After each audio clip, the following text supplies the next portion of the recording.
자, 오늘은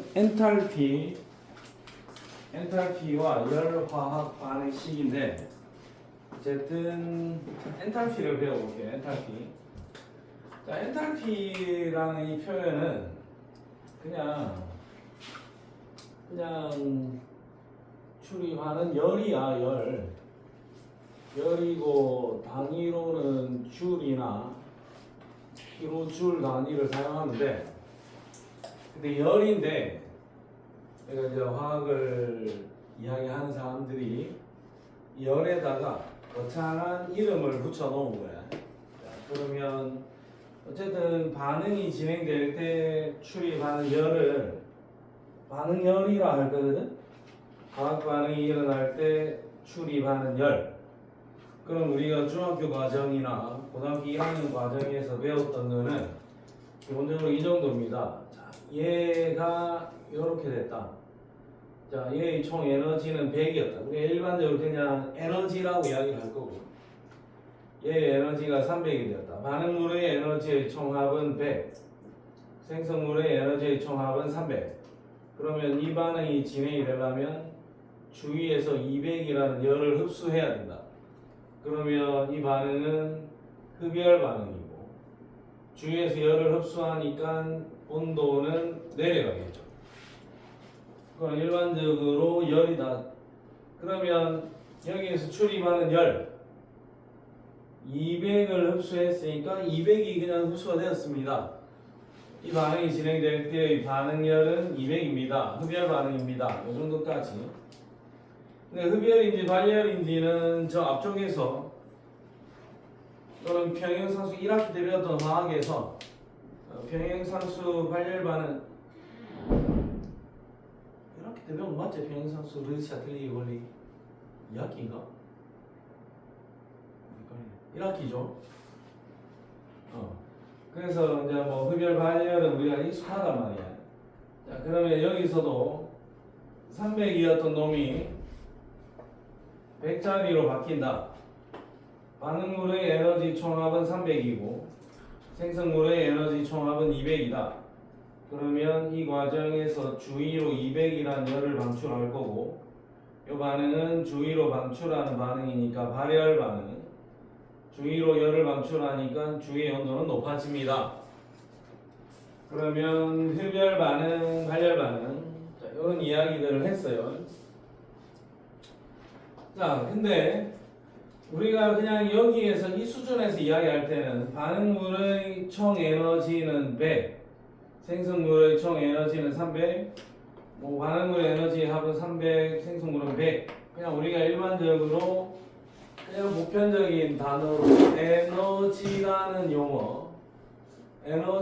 용어를 썼는데, 구체적으로 이름을 좀 거창하게 따져주면 특정 온도와 압력에서 어떤 물질이 가지는 고유한 에너지, 걔를 엔탈피라는 용어로 쓰겠다.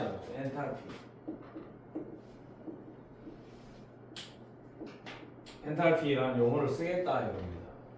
근데 엔탈피라고 구분 지어 놓은 이유는 있어요. 자, 어떤 에너지 중에서 똑같은 에너지인데 이걸 엔탈피로 표현하는 경우도 있고, 화학인의 입장에서 봤을 때는 헤르몰츠 에너지라고 표현하는 경우도 있고, 깁스 에너지라고 표현하는 경우도 있어요. 똑같은 에너지가 뭔가 상황이 다르고 조건이 달라져요.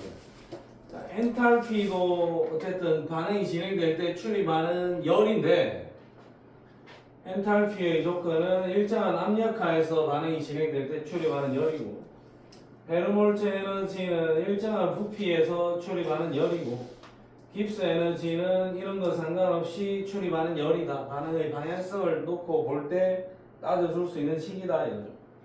그럼 헤르몰츠 에너지, 깁스 에너지 다 제끼고 지금 먼저 나온 건 엔탈피인데 엔탈피밖에 안 나와. 물론 깁스 에너지도 나올 법한데 추후에 깁스 에너지라는 표현을 명확하게는 잡지를 않지만 어쨌든 반쯤 깁스 에너지를 이야기를 한다. 어쨌든 헤르몰츠 에너지는 특정한 압력에서, 일정한 압력에서 반응이 진행될 때 출입하는 열, 걔를 엔탈피라고 할 거다. 그러면 지금 이 챕터에서는 어쨌든 내가 보편적으로 이야기했던 반응물이 가지는 총 에너지 100. 요걸 엔탈피로 하겠다. 생성물이 가지는 총 에너지 300. 요걸 엔탈피로 하겠다. 그러면 서빈아, 네. 요거는 엔탈피가 증가했니 감소했니? 증가했어. 그러면 요 경우라면 엔탈피의 변화량 델타 H가 플러스 200 이렇게 적어주면 돼. 그럼 얘는 원래는 300이었는데 100이 됐다. 얘는 엔탈피가 감소했죠. 그럼 요 경우는 델타 H는 마이너스 200 이렇게 적어주면 돼. 델타 H 엔탈피의 변화량 뜨기에만 집중을 할 거다 이거죠. 실제로 내가 반응물의 에너지의 총합은 100입니다 라고 썼는데 몰라요. 실제로 이 반응물이 가지는 총 에너지가 100인지 101인지 105인지 내가 얘한테 진짜 물어봐가지고 이 결합을 하나하나 쪼개보지 않는 한 얘가 가지는 진짜 에너지의 총합이 얼마인지는 진짜로 우리가 구하기가 쉽지 않아. 실험적으로는 얘도 300인데 얘가 가진 에너지가 300인지 아닌지 몰라요 사실. 실제로 우리가 쉽게 알 수 있는 거는 내가 100이었는데 100인지 아닌지도 몰랐어. 근데 이 반응을 시켰을 때 출입하는 열은 내가 체크가 가능하다 이거지. 온도가 얼마나 올라갔고 비열이 얼마고 그 다음에 질량이 얼마냐에 따라서 중학교 때 배웠던 Q는 CMT 비열, 질량, 온도 변화 체크해보면 출입하는 열은 손쉽게 계산이 돼. 실제로 이런 반응이 일어났을 때 출입하는 열, 변화량은 쉽게 계산이 될 수 있지만 진짜로 얘가 100이다, 진짜로 얘가 300이다 라는 거는 알기가 쉽지 않다 이거죠. 그래서 실제로 이번 단원에서 우리가 가장 집중해야 될 거는 엔탈피의 변화량, 엔탈피의 변화량 델타 H 여기에 집중을 좀 해야 됩니다. 자, 그러면 일단은 됐다.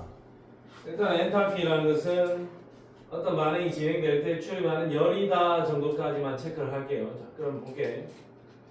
자, 엔탈피는 어떤 물질이 가지는 고유한 에너지를 엔탈피로 할 거고 방출하기도 하고 흡수하기도 한다. 물질이 가지는 엔탈피는 직접 측정할 수는 없지만 어떻게 측정할 거야? 측정할 방법이 없어. 근데 실제로 우리가 비교적 손쉽게 체크할 수 있는 거는 엔탈피의 변화를 비교적 쉽게 알 수 있다. 엔탈피 변화. 그래서 반응 엔탈피 델타 H는 생성물의 에너지 총합에서 반응물의 에너지 총합을 그대로 빼준 거다. 자, 그러면 여기 봐라.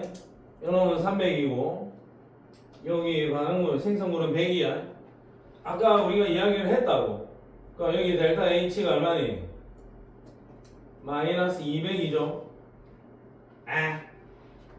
마이너스 200이죠. 300에서 100으로 떨어졌으니까 그러면 생성물의 에너지 엔탈피 총합 100에서 반응물의 엔탈피 총합 300을 빼주면 마이너스 200 엔탈피 변화가 나타났습니다. 체크가 가능하다 이거죠. 자, 그 다음에 난 잘 모르지만 얘는 100이었고 얘는 400이다 이거야. 그럼 100짜리가 400짜리로 에너지가 증가했지. 그러면 이 경우에는 델타 H가 플러스 300이다. 이건 쉽게 체크가 가능해. 그래서 생성물의 엔탈피 총합에서 반응물의 엔탈피 총합을 그대로 빼주면 된다. 자, 엔탈피의 변화는 생성물의 엔탈피 총합에서 반응물의 엔탈피 총합을 빼주면 되고 그 다음에 크게 강조는 하지 않았지만 실제 이 엔탈피 변화 델타 H의 가장 중요한 전제는 고등학생들한테는 굳이 강조를 할 필요가 없을 수도 있지만 일정한 압력 하에서 출입하는 열이다. 일정한 압력에서 반응이 진행될 때 출입하는 열이다. 그러면 엔탈피는 왜 중요한 요소인가? 엔탈피는 왜 중요하냐? 실제로 우리가 실전에서 화학 실험을 한다 치면 너 여기서 실험을 할 거야. 여기 개방된 공간에서 과학실에서 또는 어떤 테이블 위에서 실험을 진행을 한다면 그곳의 압력은 1기압입니다. 내가 크게 뭔가 변화를 주지 않더라도 생성물 진행되었을 때도 압력은 1기압이고 반응 초기에도 압력은 1기압이고 압력은 1기압 상태로 고정하기가 쉽다 이거지. 그러면 일정한 압력 하에서 출입하는 열, 엔탈피. 일정한 압력이라는 조건은 갖추기가 너무 쉬운 조건이다 이거. 근데 일정한 부피 조건은 뭔가 장치가 필요해. 특정한 어떤 밀폐된 공간이라든지 그런 공간 속에서 실험을 진행을 할 때 출입하는 열은 다른 이름으로 부르겠지만 어쨌든 일정한 압력 하에서 빨리 와라. 일정한 압력 하에서 출입하는 열 얘는 엔탈피라고 불러주겠다. 이반했네. 아니요. 이대리만. 어? 앞머리만 돼. 아, 귀염둥이가 됐구나.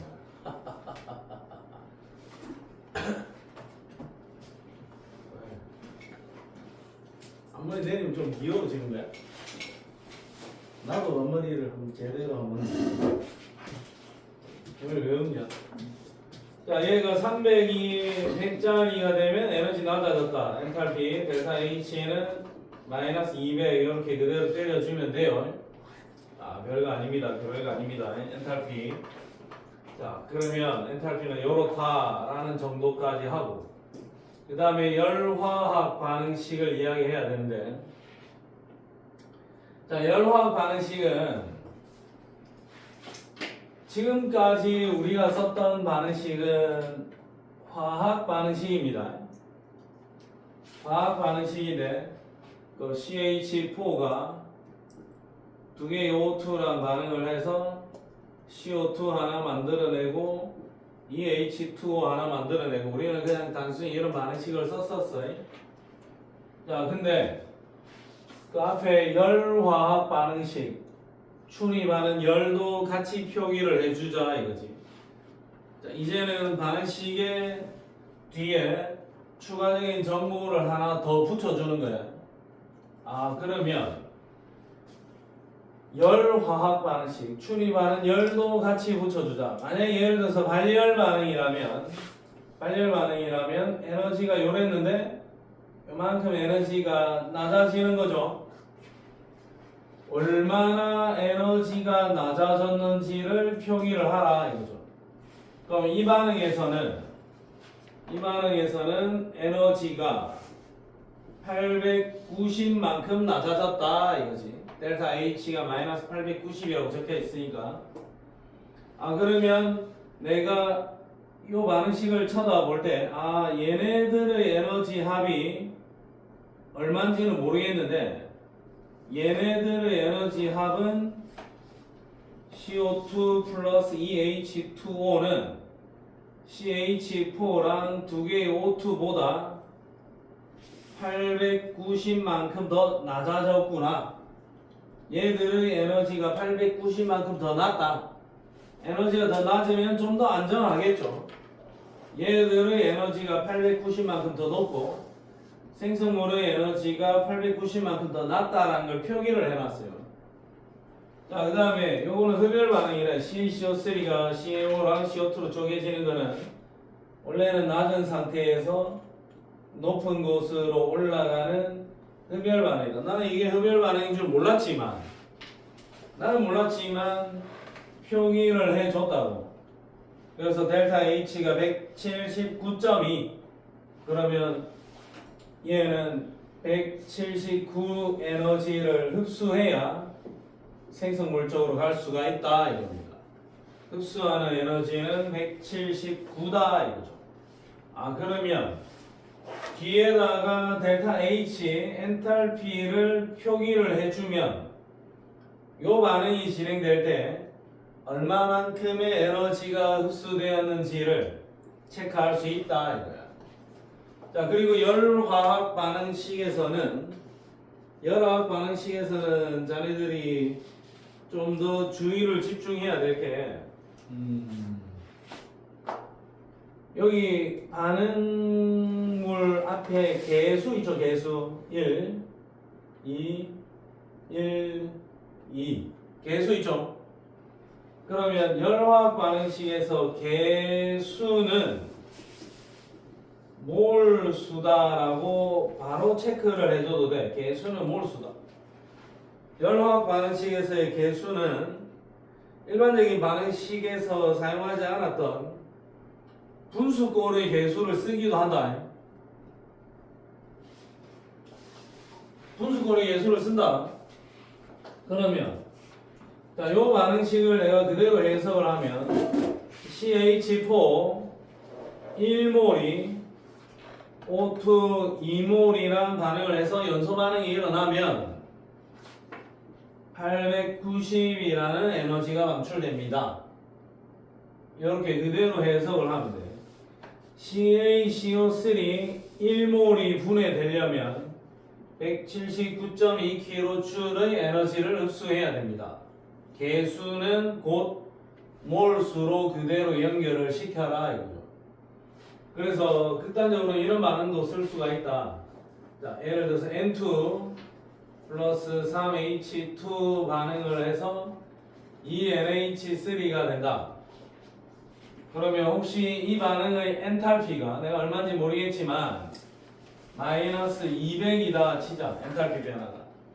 그럼 엔탈피 변화가 마이너스 200이라고 하면은 N2 1몰이 H2 3몰이랑 반응을 해서 NH3 2몰이 만들어질 때 마이너스 200kJ, 200kJ의 열 방출을 해. 그러면 내가 이런 기준 반응식을 써놓고 혹시 이 각각의 개수를 반으로 줄인다면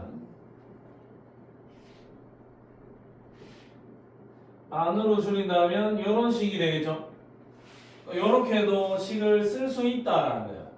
지금까지 이런 거 아니었는데 분수꼴 안 썼는데 이런 거 쓸 수 있고 이 경우에는 델타 H가 얼마냐? 반만 진행됐잖아. 반만. 이건 얼마겠니? 100. 마이너스 100이죠. 마이너스 100이죠. 요렇게도 쓸 수 있어야 된다. 혹시 자네들이 문제를 풀 때 이 반응식이 필요한 경우일 수도 있고 아니면 요 반응식 밑에 있는 이 반응식이 필요한 경우일 수도 있어.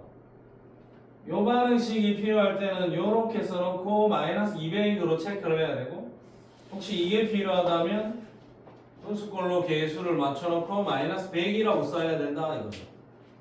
경우에 따라서 특정한 반응식이 필요하다. 특정한 반응식이 필요하니까 너그가 필요한 반응식을 잘 써놓고 엔탈피를 따져줘야 된다 이거죠. 오케이. 여러 반응식 좀 이야기를 다시 해보겠습니다. 자, 뒷페이지로 와봐라. 자, 반응의 엔탈피는 온도와 압력에 따라 달라질 수 있으니까 내가 실험을 했던 온도와 압력 조건을 분명히 표기를 해주고 만약에 어떤 문제에서 표기가 안 되어 있다면 너 시험 문제는 표기를 해줘야 될 거야. 표기가 안 되어 있다면 25도씨 일기압을 기준으로 합니다. 자, 그 다음에 또 우리가 좀 소홀히 했던 상태 표시는 반드시 해주라 이거죠. 상태 표시를. 상태에 따라서 도착 지점이 다를 수 있으니까 상태 표시를 반드시 해주라. 자, 그러면 남해미라. 일반적으로 액체가 에너지가 낮을까? 기체의 에너지가 더 낮을까? 액체의 에너지가 더 낮겠죠? 일반적으로. 자, 그러면 내가 상태 표시도 명확하게 해줬다. 그러면 한번 볼게요. 예를 들어서 이 두 개의 반응식을 볼게. 자, H2 하나랑 O2가 2분의 1개. H2랑 O2가 2분의 1개면은 사실상 여기는 산소 원자 하나인 거지. 물론 산소 원자 하나는 없지만 O2가 반개다 이거야. 그러면 얘들이 반응을 하면 물이 될 거고 H2랑 2분의 1 O2가 반응을 하면 또 물이 될 건데 얘는 리퀴드고 얘는 가스다 이거야. 얘는 액체 상태로 갔고 얘는 가스 상태로 갔죠. 근데 어차피 출발점은 같았어. 출발점은 같았는데 H2O 리퀴드가 H2O 가스보다는 액체 상태일 때가 에너지가 더 낮죠. 요거를 이렇게 분명히 명시를 해줘야 원래 출발점에서 액체 상태까지 갈 때 출입하는 열과 기체 상태로 갈 때 출입하는 열의 값이 다르다 이거죠. 이건 측정하기가 쉬울 거야. 내가 H2 들고 오고 O2 들고 와서 물을 만들어요. 근데 물을 만드는데 25도씨 조건에서 실시하면 액체 상태의 물이 만들어질 거고 좀 더 높은 온도에서 실험을 하면 기체 상태의 물이 만들어질 거야. 그럼 물을 만들려고 그러면 출발점에서 리퀴드까지 왔다. 액체까지 왔을 때는 마이너스 285 방출되는 열이 285 방출이 됐고 기체 상태일 때는 241이 방출이 됐어. 근데 이거하고 이거는 우리가 비교적 손쉽게 실험으로 체크가 가능해. 그러면 액체 상태의 에너지가 더 낮으니까 액체 상태가 더 낮은 데 갔고 기체 상태는 좀 더 높은 데 왔다 이거지. 그러면 285, 241 그러면 요 둘의 에너지 차이 액체 상태의 물과 기체 상태의 물의 에너지 차이가 44다라는 것을 우리가 간접적으로 이 둘의 에너지 차이까지 체크 가능하겠죠. 내가 실제로 액체 상태의 물과 기체 상태의 물의 에너지 차이가 궁금할 때 이런 방식으로 둘의 에너지 차이를 측정을 할 수도 있다 이겁니다. 요만큼의 에너지 차이가 나는구나. 그래서 상태에 따라서 엔탈피가 달라지기 때문에 상태 반드시 표기해 주라. 자, 그 다음에 반응의 엔탈피는 물질의 양에 비례하니까 개수를 정확하게 체크를 잘 해야 됩니다. 개수를. 자, 개수 그냥 대충 보면 안 돼. 자, H2 2분의 1 O2 H2O 액체 위에서 설명하기를 얘의 엔탈피는 마이너스 285였습니다. 정확하게 285.8. 자, 근데 내가 반응식을 이렇게 썼을 때는 마이너스 285가 맞아. 물 1몰이 생성될 때 출입하는 열이야. 근데 반응식의 개수를 정확하게 2배를 해주면 여러학 반응식에서는 개수가 곧 몰수다라고 이야기를 했고 대충 그렇게 보면 돼.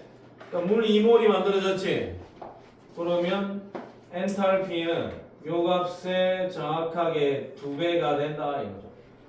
이렇게 2배로 적어줘야 됩니다. 내가 만약에 2배로 적혀있는 이 반응식이 필요하다면 요 반응식을 써야 될 거고 그거 아니다. 물 하나 만들어지는 반응식이 필요하다 하면 요 반응식을 써야 돼. 내한테 맞는 반응식을 써줘야 됩니다. 알겠습니까?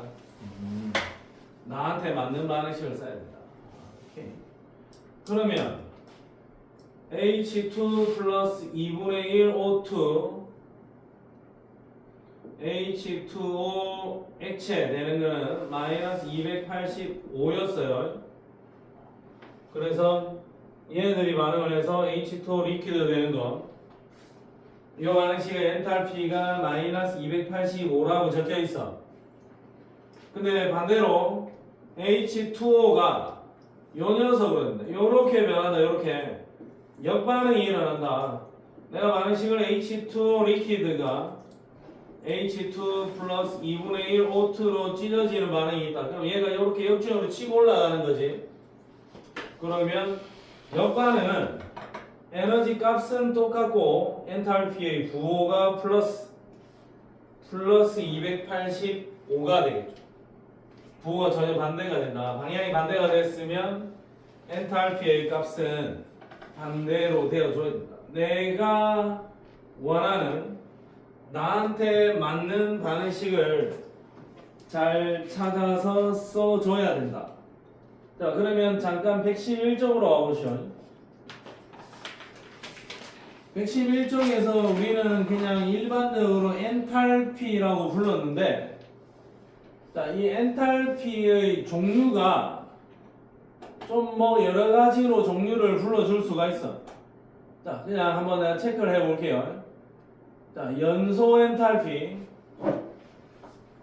자, 어떤 물질이 엔탈피인데, 구체적으로 그 엔탈피의 종류가 연소 엔탈피다 이거야.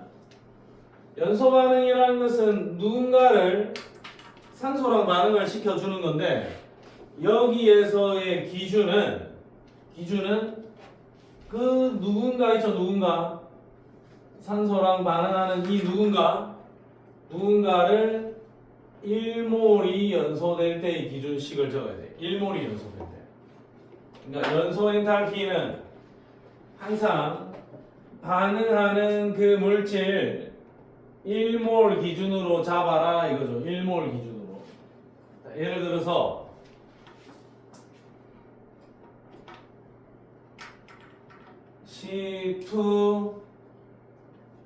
C2H6가 있다. 에테인입니다.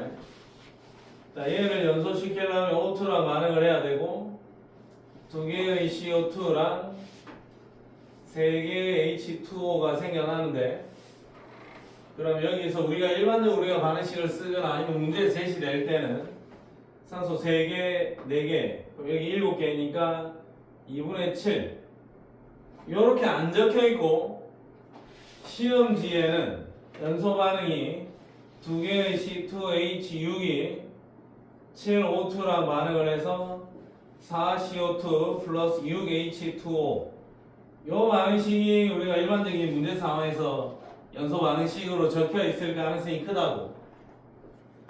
근데 만약에 우리가 연소 엔탈피를 따질 때는, 자, 요 녀석이 산소랑 반응을 했잖아요.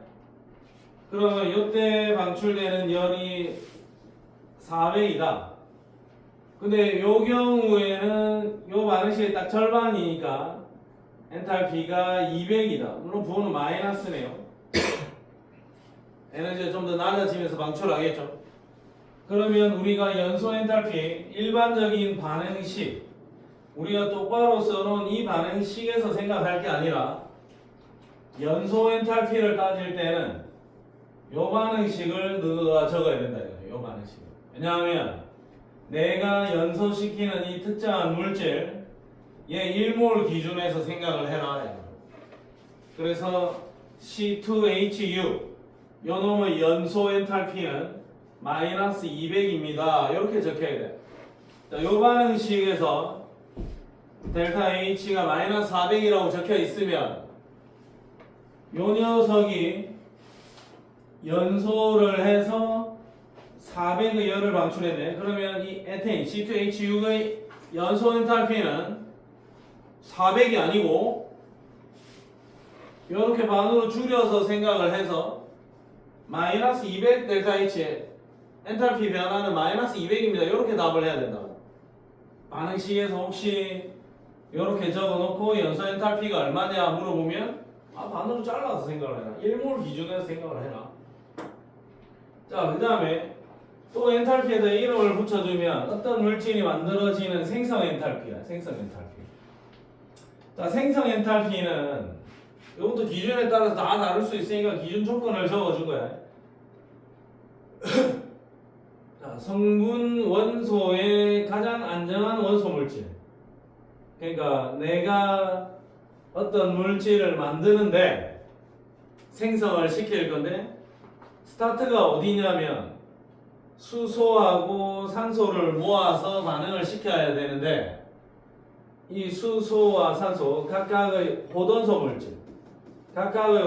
물질 중에서 가장 안정한 형태 H2의 가장 안정한 형태 수소 원자의 가장 안정한 형태는 H2고 산소의 가장 안정한 형태는 O2다 이거지. 거기서 출발을 해서 내가 원하는 목적지로 와야 돼.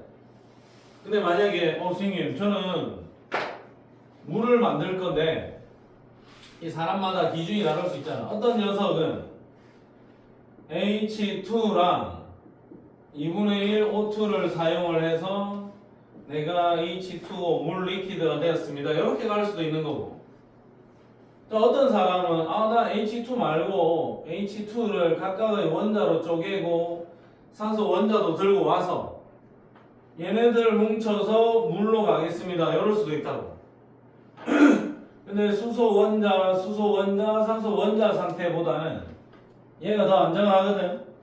그러니까 여기서 출발을 해서 목적지까지 왔을 때 그때가 생성 엔탈피의 기준이 된다. 좀 더 불안정한 데서 오면 이거는 마이너스 285인데 요만큼의 에너지는 마이너스 700 정도 될 수도 있다고. 그러니까 제일 안전한 출발 물질에서부터 출발을 해야 된다. 그리고 역시 마찬가지 생성 엔탈피 기준이면 내가 원하는 물질이 1몰이 생겨나요. 그리고 너한테 누가 제일 안전한 겁니까? 거기에 대한 고민을 시키진 않을 거야. 얘요. 너가 따져야 되는 거는 과연 생성 엔탈피에서 생성물 얘가 정확하게 한 개 1몰이 만들어졌냐에만 집중을 하면 돼. 그 다음에 분해 엔탈피. 분해시키는 거죠. 누군가를 쪼개가지고 분해시켜야 되는 거죠. 여기도 마찬가지. H2O 리퀴드. 물을 분해하겠다. 그럼 여기 1몰에서 출발을 해야 된다 이거죠. 반응식이 이렇게 적혀야 된다 이겁니다. 자, 용해 엔탈피. 어떤 물질을 물에다가 녹일 거야. 용해시켰을 때도 열을 흡수할 수도 있고 방출할 수도 있어. 자, 그 열을 체크할 때도 용해시키는 이 물질 1몰에서부터 출발을 해야 된다 이거죠. 반응식의 기준을 이렇게 잡아야 돼요.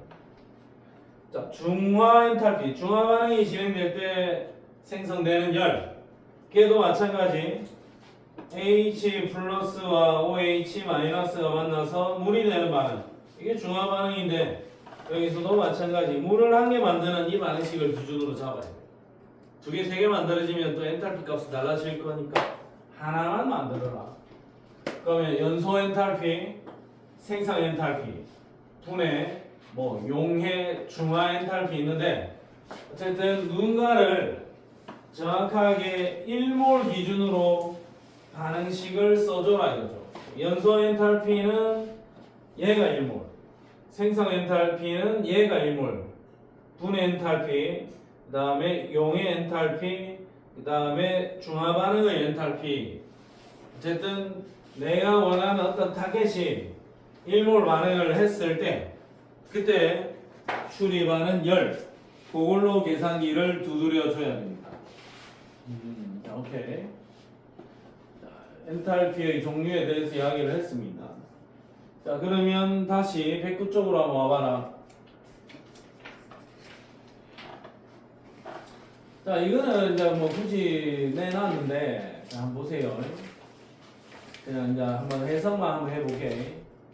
자, 우리가 사용할 수 있는 네 가지 대표적인 연료가 있는데, 그 연료 중에서 수소차, 없어서 모르겠지만, 수소가 연료가 될 수도 있고, 에탄올, 그 다음에 휘발유, 그 다음에 CH4, 메테인, 천연가스 여러 가지 연료가 있는데 주어진 식에서 보면은 반응식을 개수를 그냥 깔끔하게 정수꼴로 정확하게 적어놨죠. 분수꼴로는 안 적었다. 어쨌든 이런 반응식이 진행될 때 출입하는 열을 요만큼씩 이렇게 측정을 했어요. 보니까 휘발유가 굉장히 이 반응식에서 보면 엔탈피 값은 굉장히 크네요. 자, 그러면 여기는 수소라는 연료가 2몰이 연소되었고 여기도 휘발유 2몰이 연소되어 있고 천연가스 1몰, 에탄올 1몰이 연소되었단 말이야. 그러면 반응식을 놓고 엔탈피를 봤을 때 기준을 잡아야 돼요. 1몰이 연소될 때 그때 에너지는 여기는 반으로 나누네. 2몰 연소되었을 때 572니까 반응 285. 얘는 1몰이니까 그대로 가져오면 되고, 여기도 휘발유 2몰이 반응했을 때 이만큼 나왔으니까 반동간, 메테인 1몰이 연소되었을 때 이만큼 나왔으니까 그대로 가져왔어. 그럼 여기는 반으로 나눴고 여기도 반으로 나눴습니다. 1몰이 연소될 때 에너지들은 이렇게 적어줄 수가 있다. 근데 또 우리가 기준에 따라서 다를 수도 있어요. 1몰이 연소되었다는 것은 2g 태운 거고, 얘는 46g 태운 거고, 114g 태운 거고, 16g을 태웠을 때 이만큼씩 나왔죠. 1몰 기준이라면. 그럼 내가 다른 기준을 세우는 거는, 그럼 1몰 말고 연료를 갖다가 내가 돈 주고 그람 단위로 뭐 삼겹살도 100g에 얼마, 200g에 얼마잖아요. 그람 단위로 돈을 주고 사와야 된단 말이야. 그러면 1g이 연소될 때 1g이 연소될 때마다 튀어나오는 에너지는 얼마냐? 1g을 튀어나올 때마다 그러면 얘는 2g이 285니까 1g은 142 46g 이만큼이니까 1g당 29 48 55 이렇게 에너지가 나온단 말이에요. 연료 1g을 태웠을 때는. 그러면 1g을 태웠을 때는 보니까 수소얘가 제일 많은 에너지를 내뿜네. 그 다음에 1g 태웠을 때는 천연가스, 그 다음은 뭐 휘발유, 그 다음은 에탄올 이렇게 나오겠죠. 그러면 우리가 여러가지 연료들 중에서 각각 1g을 기준으로 했을 때 제일 많은 에너지를 뿜어내는 것은 수소다 이거죠. 어쨌든 내가 연료를 사와야 될 거고, 에탄올이든 천연가스든 여러가지 연료를 사와서 걔네들을 태우는 과정, 연소시키는 과정에서 그 녀석들이 가지고 있는 에너지를 내가 사용을 할 거다 이거지. 그러면 1g당 좀 더 많은 에너지를 내뿜어주는 수소가 가장 효율적인 에너지다라고 볼 수 있겠죠. 연료다라고 볼 수도 있겠죠. 근데 뭐 수소 좀 위험하긴 하죠. 수소는 폭발성이 있기 때문에 좀 위험한 거 아닌가. 수소를 연료로 해서 달리는 자동차, 수소차 있습니다. 넥소 수소차 있는데 그냥 수소 충전해가지고 차 타고 다니면 돼. 좀 위험하지 않나 하는 생각은 나는 개인적으로는 한번 해봅니다. 자, 그 다음에 화학 반응 엔탈피의 측정. 여기 있다. 이 별표 하나 쳐놔라. Q는 시멘트. 중학교 때 배웠습니다. 출입하는 열량 이야기할 때 C는 비열이고 M은 질량, 델타 T는 온도 변화야. Q는 CMT. Q는 시멘트. 또 뭐 Q는 시암타. 자꾸 이런 스님들도 있을 수 있습니다. Q는 시멘트. 자, C는 비열인데 비열의 정의는 어떤 물질 1g의 온도를 1도씨 높이는데 필요한 열량, 이게 비열이고, M은 질량, T는 온도 변화. 그러면 그람, 도씨 약분되고 단위는 줄만 남겠죠. 그래서 출입하는 열은 비열, 질량, 온도 변화, 비열, 질량, 온도 변화 이 세 개를 곱해버리면 출입하는 열을 체크할 수 있고, 출입하는 열을 체크하는 기계가 열량계다. 간이 열량계가 있고 통열량계가 있다. 열량계에서는 뭐 구체적인 질문을 안 하지 않을까? Q는 CMT 플러스 CT 이렇게 적어줘야 되긴 합니다만 열량계는 구체적으로 묻지 않을 것 같다. 자, 그럼 110쪽에 있는 결합 에너지 들어가기 전에 여기 관련된 문제를 두세 개 정도만 풀어보겠습니다. 두세 개 정도만. 간단하게 아주 이지한 문제부터 하나 풀게요. 자, 114쪽에 5번 문제. 114쪽에 5번 문제. 요거 일단 스타트.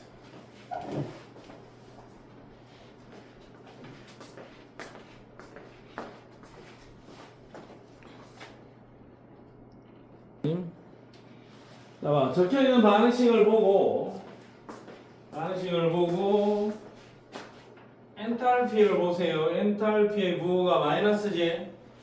아, 그러면 뭐 에너지가 낮아진 거네. 그러면 얼마만큼 낮아졌냐면 890만큼 낮아졌어요. 오케이, 발열 반응. 그럼 주어져 있는 개수가 그대로 몰수다 그랬어요. CO2 1몰, H2O 2몰. CO2 1몰, H2O 2몰의 엔탈피의 합은 CH4 1몰, O2 2몰의 엔탈피 합보다 더 작다. 얼마만큼 작냐? 890.8만큼 작다. 오케이, 니네 보이 맞아요. 그 다음에 CH4 1몰이 연소했을 때 이만큼 나온다 그랬지? 에? 그럼 CH4가 2몰이 연소되면 요 에너지의 정확하게 2배만큼 나오겠죠? 890.8에 2배를 하면 890.8 그 다음에 178 1.6 정확하게 2배만큼의 에너지가 튀어나오겠네. 자네 디귿이 왜 아니라고 했나?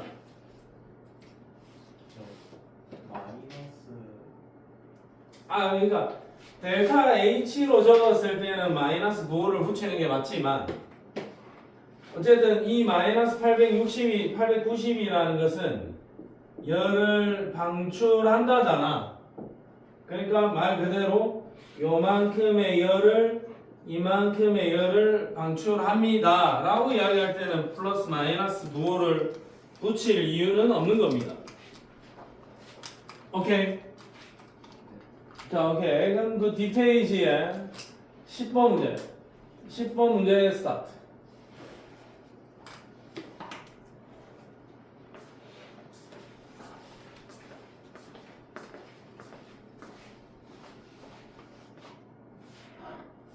다들 파이팅하고 집중하세요. 자, 보세요.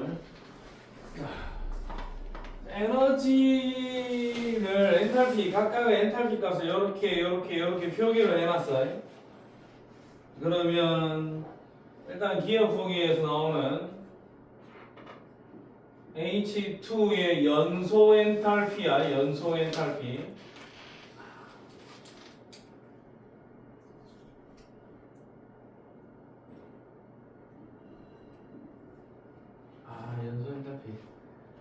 연소 엔탈피 조금 자네들이 고민스러웠을 수도 있겠네. 잠깐만. 자, 여기 한번 와봐. 111쪽에 연소 엔탈피는 어떤 물질 1몰이 완전 연소를 해서 가장 안정한 생성물이 될 때 일단 도착 지점이 가장 안정한 생성물이어야 돼. 오케이? 자, 그러면 다시 오세요. 가장 안정한 목적지까지 가야 됩니다. 그럼 지금 이 에너지 다이어그램에서 H2가 산소 2차이랑 만나서 연소 반응이 될 때 H2O가 되는데 H2O의 가장 안정한 지점은 리퀴드다. 가스가 에너지가 더 높고 리퀴드가 에너지가 더 낮다. 그래서 연소 엔탈피는 사실상 얘여야 될 것 같다. 그러니까 요건 절대 아니다 이거죠. 241.8 요거는 요거보다도 얘가 더 안정하잖아. 적어도. 그러니까 여기까지 델가 놓는 건 아직 덜 같다 이겁니다. 더 안정한 형태로 가야 돼. 자, 그러면 25도씨 일기압 조건이니까 25도씨 일기압 조건에서 물의 가장 안정한 형태는 뭐겠니? 기체야, 액체야, 고체야? 액체겠죠? 그럼 가장 안전한 도착 지점으로 가려면 액체까지 가줘야 돼. 그래서 기억은 아닙니다. 자, H2O 리퀴드의 생성 엔탈피. 니은은 내가 기억에서 썼던 이 반응식이랑 완벽하게 동일해. H2O 리퀴드. H2O 리퀴드 액체 상태의 물질 1몰을 만들려면 어쨌든 가장 안전한 호던소 물질에서부터 이까지 오면 돼. 그래서 마이너스 2판 5.8이 맞아요. 그 다음에 H2O 기체의 분해. 얘를 분해를 해야 된다고. 박살을 내자. 그럼 H2O 가스를 분해해서 여기 가면 됩니다. 플러스 241.8 콜. 니디. 정답은 몇 번? 4번입니다. 이렇게 갑니다. 자, 5번을 체크한 사람들은 일단 요게 눈에 보였겠지. 근데 지금 25도씨라는 조건이니까 물의 가장 안전한 형태는 기체가 아니고 액체다. 고체도 아니다. 고체도 25도씨에서는 더 불안정하다. 그래서 실제로 25도씨에서는 액체 상태로 되었다. 알겠니? 혜민이 왜 기억 못하 했니? 기억 모르겠으면 찍었어. 아, 찍었어요. 오케이. 가장 낮은 곳으로 찾아가야 된다. 목적지를. 자, 그 다음에 한 문제만 더 풀게요. 117의 명사다. 117의 2번. 117쪽의 넘버 2. 자, 요것도 에너지 다이어그램을 줘놨습니다. 요걸 토대로 해서 엔탈피 변화를 추정하시오.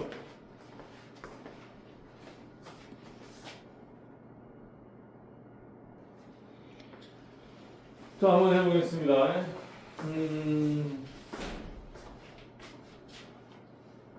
다이아몬드랑 흑연 둘 사이의 에너지 차이는 딱 이만큼이고 저만큼의 에너지는 B에서 A를 빼버리면 얘만 남겠죠.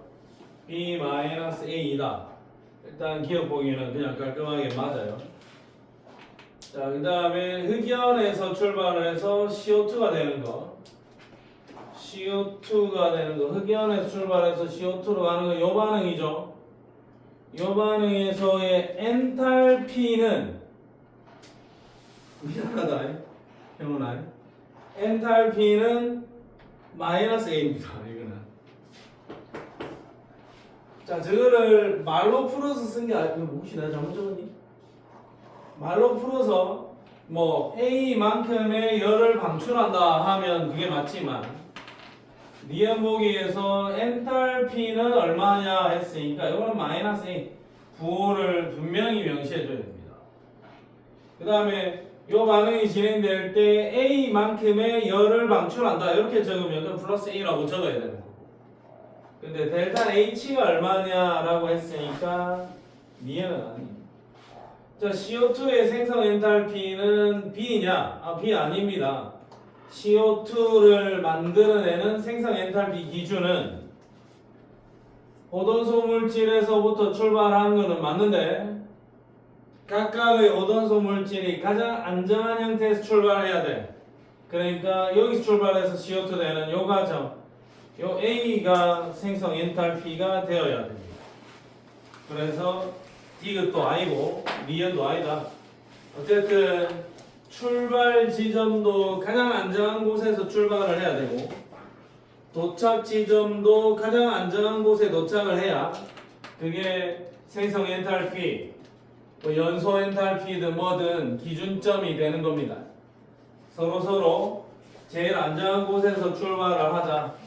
그렇게 기준을 잡아놔야 엔탈피를 계산할 때 서로 오차가 없다라는 이야기죠.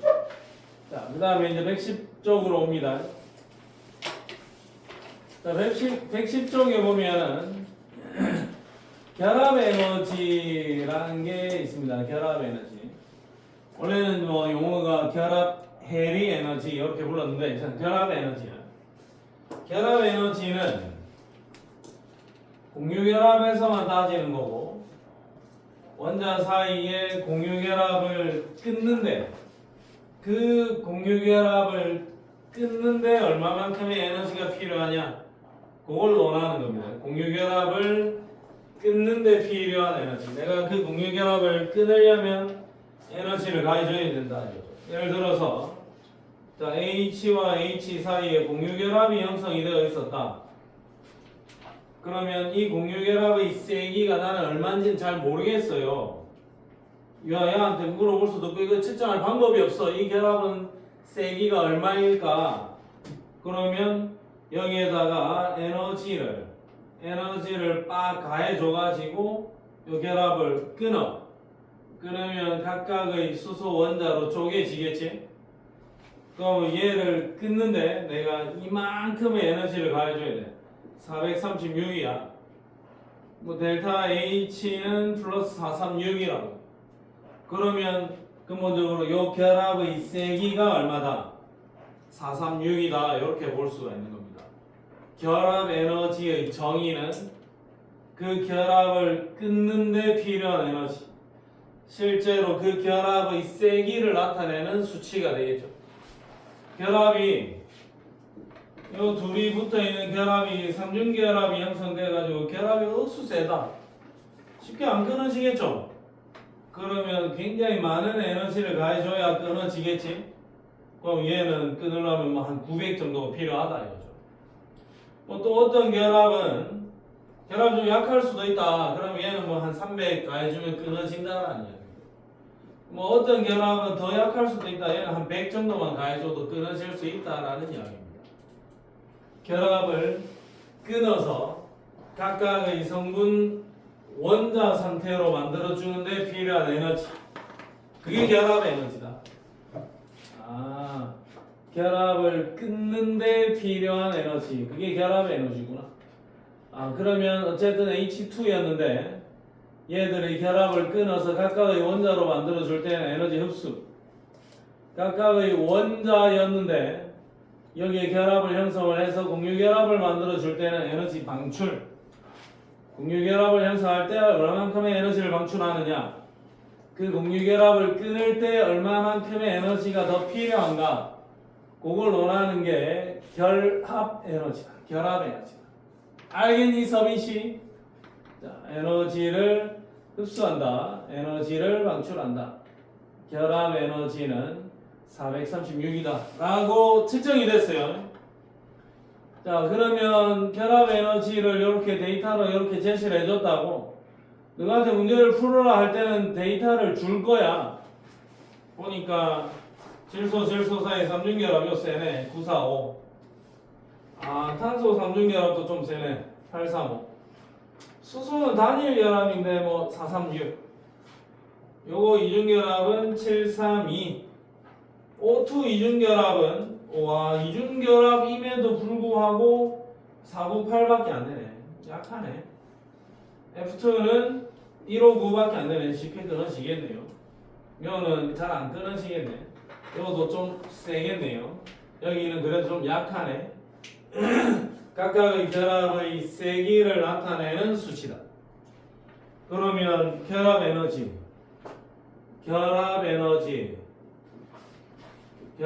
에너지를 이용을 해서 엔탈피의 변화도 추정할 수 있어야 된다. 계산할 수 있어야 된다. 이게 시험 문제 나오겠죠.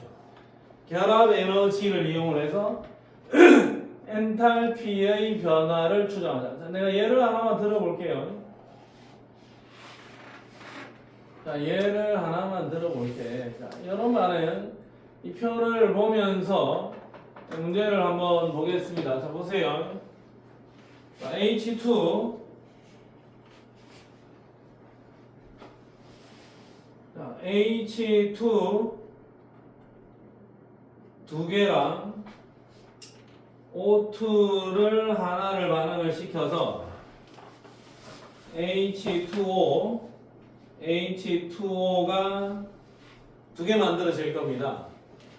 과연 얘랑 얘 중에서 누가 에너지가 더 높고 이 반응의 엔탈피 델타 H는 얼마인가 계산을 하시오 라고 하면 형원아 계산기.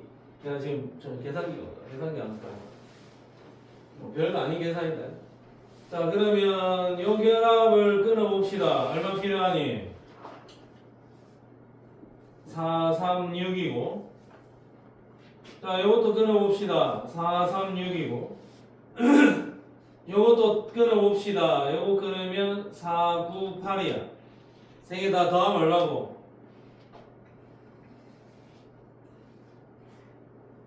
1370 아 1370. 1370이야. 그러면 내가 H2 두 개랑 O2 하나에다가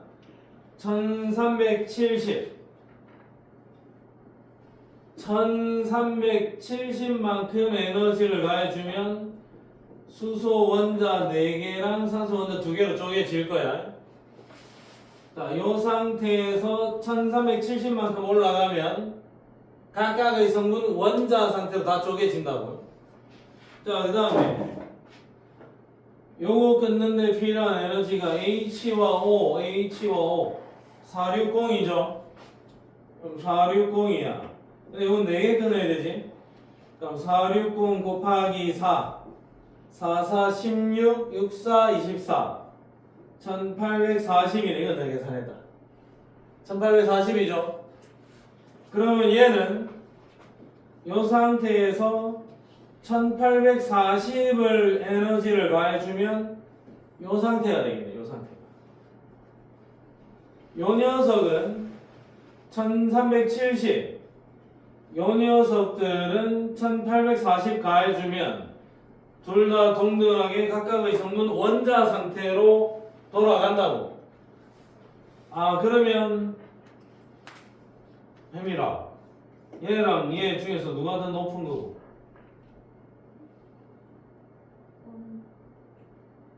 예? 아, 오케이. 자, 보자. 자, 목적지가 여기 있어요. 최종 목적지 여기. 근데 반응물은 이 목적지와의 에너지 차이가 1370이고 생성물 H2O 두 개는 이 목적지와의 에너지 차이가 1840이야. 그러면 요 둘의 에너지 차이는 얼마니? 70 에너지 차이가 나죠? 맞습니까? 70? 1840에다가 1370이면 70 차이지? 아이가 70 아이가 요 길이가 1840 아니지 무슨 70 같은 소리 70은 웃기고 있네 570이죠 470이죠 그러면 470만큼의 에너지 차이가 났지? 아 그러면 얘의 에너지가 더 높네 그러면 이제 내가 정리를 해서 그냥 깔끔하게 그리면 EH2 플러스 O2 EH2O 델타 H는 마이너스 470 결론 나왔네요. 그럼 얘는 발열 반응입니다. 주변의 온도가 높아질 겁니다. 근데 우리가 매번 이렇게 그림을 그려서 이렇게 해석하고 있을 시간이 없다고. 그래서 마이너스 70 나온 거 이거는 결합 에너지를 이용해서 엔탈피를 구할 때는 결국 마이너스 470만 떨어지면 되잖아요. 그 결론은 1370 마이너스 1840 마이너스 470이 나온다 이거죠. 그래서 결론은 반응물의 결합 에너지의 총합 마이너스 생성물의 결합 에너지의 총합 요리 계산을 해주면 이 반응에서의 엔탈피 변화가 계산이 된다 이거죠. 아, 엔탈피 변화는 결합 에너지를 이용해서 구할 때는 반응물의 결합 에너지 총합에다가 생성물의 결합 에너지 총합을 빼주라. 그러면 그 반응의 엔탈피다.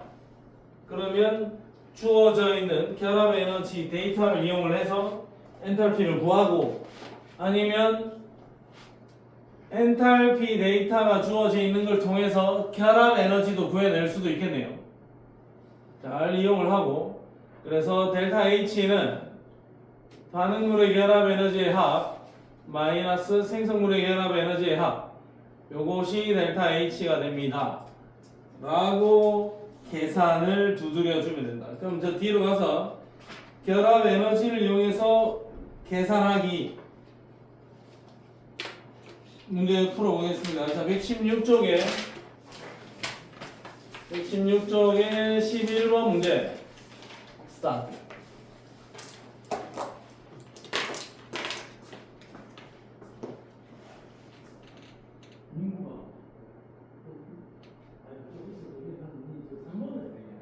여기 수업 세상 좀 재밌어야 되겠다. 아, 네, 알겠습니다.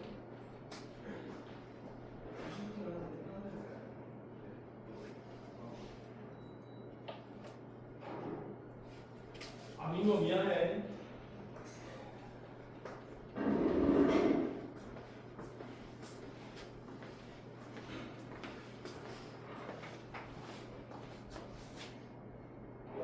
자 일단 풀어보겠습니다. H2 그 다음에 I2 H2랑 I2가 반응을 해서 H2랑 I2가 반응을 해서 HI가 두 개 생겨나는 반응이고 일단 요 놈은 결합 에너지가 436 얘는 152 그러면 요 결합이 더 끊기가 어렵다 결합이 얘가 더 세네 더 강하네 기억보기 일단 맞아요 이건 무조건 맞아 야 기억 무조건 맞아 임마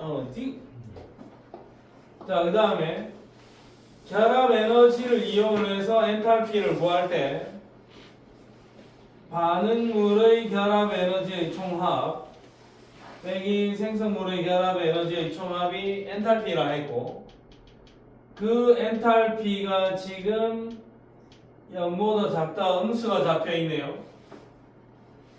엔탈피가 음수가 잡혀 있네. 그러면 반응물의 엔탈피의 총합은 생성물의 결합 에너지의 총합보다도 더 작겠네. 생성물의 결합 에너지 총합이 반응물의 결합 에너지 총합보다 더 크다. 근데 니은 보기에 작다라고 적어놨으니까 틀렸습니다. 자, 그 다음에 디귿 보기. 이 공식 그대로 들어올게요. 반응물의 결합 에너지 총합 436 더하기 152 436 더하기 152 빼기 자, 요 값이 얼마인지 모르니까 빼기 2x 요거 해준 결과가 마이너스 8 그러면 2x는 436 더하기 160 x는 218 더하기 80 x는 298이게 돼요. 아 오케이 그러면 요 녀석의 결합 에너지 값은 298이다. 그러면 디귿 보기가 맞다. 정답은 몇 번? 3번이다. 반응물의 결합 에너지 총합에다가 생성물의 결합 에너지 총합을 뺐어. 근데 얘가 얼마인지 모르니까 그냥 x라고 잡았다고. 그래서 2x 그 결과가 마이너스 8. 남해면 디귿 보기 때문에 고민이었나?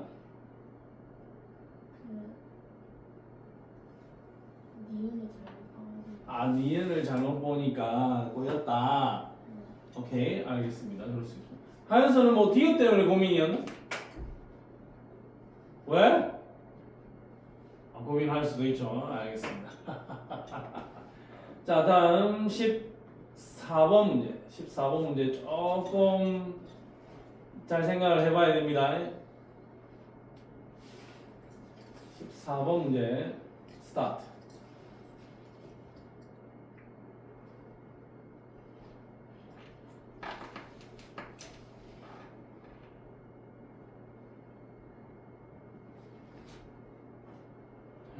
이해는 했나? 네. 찍어서 또 검토를 다시 해봐. 14번.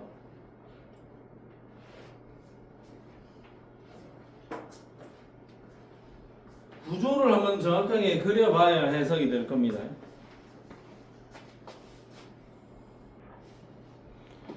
자, 요거는 한번 생각을 해보자. 일단 기억 보기는 너무 명확하죠. 이중결합이고 삼중결합이니까 요 결합이 더 세겠지 당연히. 그래서 결합 에너지 C보다는 D가 당연히 더 크겠지. 틀렸습니다. 그 다음에 NH3의 생성 엔탈피인데 니은 보기를 보면 NH3 생성 엔탈피, 자 일반적으로 우리가 N2 플러스 3H2가 반응을 해서 2NH3가 생겨납니다. 자 근데 NH3의 생성 엔탈피니까 이 반응식이 아니고 개수를 반으로 줄여야 되겠죠. 그러면 2분의 1 N2 플러스 2분의 3 H2 NH3 이렇게 적혀야 되겠네요. 그러면 여기는 NNN 사이에 삼중결합이 반개 끊어져야 돼. 그러면 그 에너지는 2분의 1D. 그 다음에 H와 H 사이의 단일 결합이 2분의 3개 끊어져야 돼. 2분의 3A 더하기.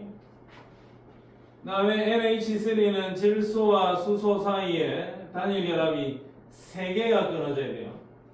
N과 H 사이의 결합 에너지 3개. 그러면 3B. 자, 요 값이 엔탈피입니다. 생성 반응물의 결합 에너지 총합에서 생성물의 결합 에너지 총합을 그대로 빼주면 돼. 2분의 3A 마이너스 3B 플러스 2분의 D. 이거 보기 콜. 자, 그 다음에 N2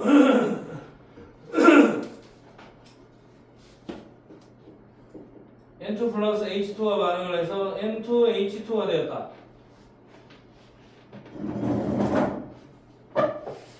구조를 못 그려 쓸 수도 있겠네요.